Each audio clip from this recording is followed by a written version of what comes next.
जय हिंद मेरे प्यारे साथियों। तो कैसे आप सब। मैं आपका दोस्त अनुज कुमार और आप देख रहे हैं अपना खुद का चैनल ABN न्यूज भारत। दोस्तों आज कुछ मुद्दा स्पेशल है। बात है आपके अंतरिम बजट की या पुरानी पेंशन योजना में क्या बदलाव हुए या 2024 आम चुनाव को देखते हुए सरकार ने NPS नई पेंशन स्कीम में क्या बदलाव किए जो कि आपके बेनिफिट वाले होंगे। सारी खबरें होंगी आपके साथ और अंत में लेंगे आपके सवाल। सबसे बड़े मुद्दा, NPS स्कीम कर्मियों को OPS की नहीं पड़ी जरूरत। बजट 2024 में NPS में होंगे ये बड़े बदलाव। वीडियो को आप अंत तक देखें ताकि आपको एक एक पॉइंट ये समझ में आ सके कि आज के लिए जो अपडेट है वो क्या है। मैं इसी वजह से बोलता हूं, जो भी मेरे भाई पहली बार मुझसे या अपने चैनल से जुड़े हैं वो चैनल कर लेना सब्सक्राइब और सब्सक्राइब के बाद बेल आइकन को ऑल पर दबा देना ताकि जो आज के लिए आपकी अपडेट निकल पा रही है, देश के अंदर ऐसा क्या मुद्दा हुआ जो आपके काम का होगा, वो चैनल को सब्सक्राइब कर लेना। सब्सक्राइब के बाद बेल के आइकन को ऑल पर दबा देना ताकि आप ये जान सकें कि आज आपके लिए देश में क्या अपडेट निकली है, क्या किस प्रकार की आपके लिए योजनाएं चलाई जा रही है। बात करते हैं OPS versus NPS pension scheme को लेकर वित्त मंत्री निर्मला सीतारमण संसद में रिपोर्ट स्टेटस रिपोर्ट कर सकती हैं। इसके परिणाम स्वरूप नई पेंशन स्कीम में कुछ बदलाव करके पुरानी पेंशन व्यवस्था को लागू किया जा सकता है। वास्तव में वित्त मंत्री ने पिछले वर्ष NPS की समीक्षा करने का ऐलान किया था, जिसके लिए अप्रैल में मोदी सरकार ने वित्त सचिव TV सोमनाथन की अगुवाई में एक कमेटी का गठन किया था। इसमें NPS और सरकारी कर्मियों के अलावा विभिन्न स्टेक होल्डर की पर चर्चाएं की गई थी। मीडिया रिपोर्ट के अनुसार यह कमेटी जनवरी के अंत तक अपनी रिपोर्ट सौंप सकती है। कमेटी की बैठक में NPS नियमों में कुछ बदलाव और न्यूनतम पेंशन देने पर चर्चाएं हुई, लेकिन यह पुरानी पेंशन व्यवस्था को बहाल करने के पक्ष कुछ अहम फैसले ले सकती है। यह भी खबर है कि ओल्ड पेंशन स्कीम की बढ़ती मांग को देखते हुए सरकारी कर्मियों को रिटायरमेंट से पहले आखिरी सैलरी का 40 से 45% राशि के तौर पर न्यूनतम पेंशन देने का निर्णय ले सकती है। इसमें मौजूदा मार्केट लिक्विड पेंशन फंड की बदलाव भी हो सकता है। यह खबर पिछले दिनों सामने आई थी लेकिन वित्त मंत्रालय ने इसे खारिज कर दिया था। मीडिया रिपोर्ट के अनुसार नई टैक्स व्यवस्था में NPS में निवेश पर छूट की मांग करने से पहले केंद्र सरकार कमेटी की रिपोर्ट पर कार्रवाई करने से पहले लोगों से सुझाव लेगी। इसके अलावा पेंशन फंड रेगुलेटरी PFRD ने बजट के लिए वित्त मंत्रालय से इसकी सिफारिशें की कि नेशनल पेंशन स्कीम में निवेश पर छूट देने वाला एक नया टैक्स कानून बनाया जाए। नेशनल पेंशन सिस्टम स्कीम और PF में सैलरी में कटौती की सीमा का परीक्षण करने का अनुरोध किया। दोस्तों अगर आपको वीडियो अच्छी लग रही हो तो वीडियो को लाइक कर सकते हैं, शेयर कर सकते हैं ताकि जो आज आपके लिए अपडेट है वो हर कोई जान सके कि आज मेन अपडेट क्या चल रही है। चलिए बात करते हैं प्राइवेट सेक्टर के कर्मचारी वर्तमान में EPF में मूल वेतन का 12% और नेशनल पेंशन स्कीम में 10% कंट्रीब्यूट करते हैं। PFRD ने नेशनल पेंशन स्कीम और EPF में वेतन में कटौती की सीमा को भी रिव्यू करने की मांग की। इसके अलावा इनकम टैक्स की धारा 80C के तहत 1.5 लाख यानी कि 1.5 लाख और 80CCC 1B के तहत 50,000 अतिरिक्त छूट का प्रावधान है।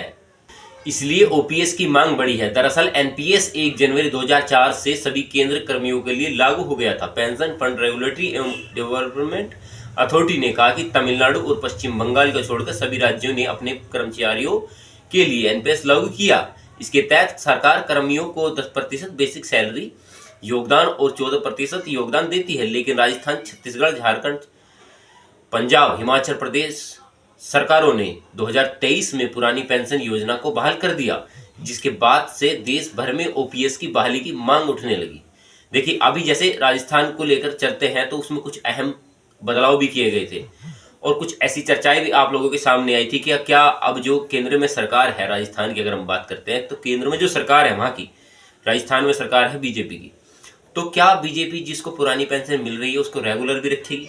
कुछ ऐसे ही सवाल भी उठे थे अभी, क्योंकि अब वक्त बदल चुका है, वहां की सरकार बदल चुकी है। तो क्या मुद्दा रहेगा ये 2024 का जो आम चुनाव होगा उसके बाद कुछ निर्णय लेगी सरकार इसके ऊपर।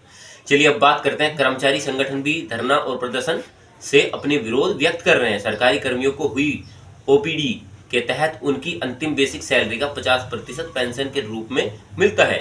AIDEF अखिल भारतीय रक्षा कार्मिक महासंघ के सचिव श्री कुमार ने कहा कि मोदी सरकार NPS नियमों में बदलाव करने के लिए तैयार है, क्योंकि लोकसभा चुनाव से पहले पुरानी पेंशन लागू नहीं होगी। जहां इतनी चर्चाएं हुई, बात ओपीएस और एनपीएस को लेकर भी होगी। ओपीएस और एनपीएस में क्या अंतर है? ओपीएस में सरकारी कर्मियों के रिटायर होने के बाद आखिरी मूल वेतन और महंगे भत्ते की आधी रकम बतौर पेंशन ताउम्र सरकारी राज्य कोष से दी जाती है। ओपीएस में हर साल 2 बार महंगा भत्ता भी बढ़ाया जाता है और पेंशन पाने वाले सरकारी कर्मियों की मौत पर उनके परिजनों को भी पेंशन का प्रावधान है। चलिए अब चर्चा करते हैं एनपीएस के बारे में। एनपीएस एक कंट्रीब्यूटरी स्कीम है जिसमें कर्मियों को 10% वेतन देना होता है। सरकारी कर्मियों के एनपीएस खाते में 14% का योगदान देती है सरकार। सरकारी कर्मियों को नवीन पेंशन योजना के तहत मूल वेतन के 10% देना होगा, जबकि राज्य सरकार केवल 14% देती है।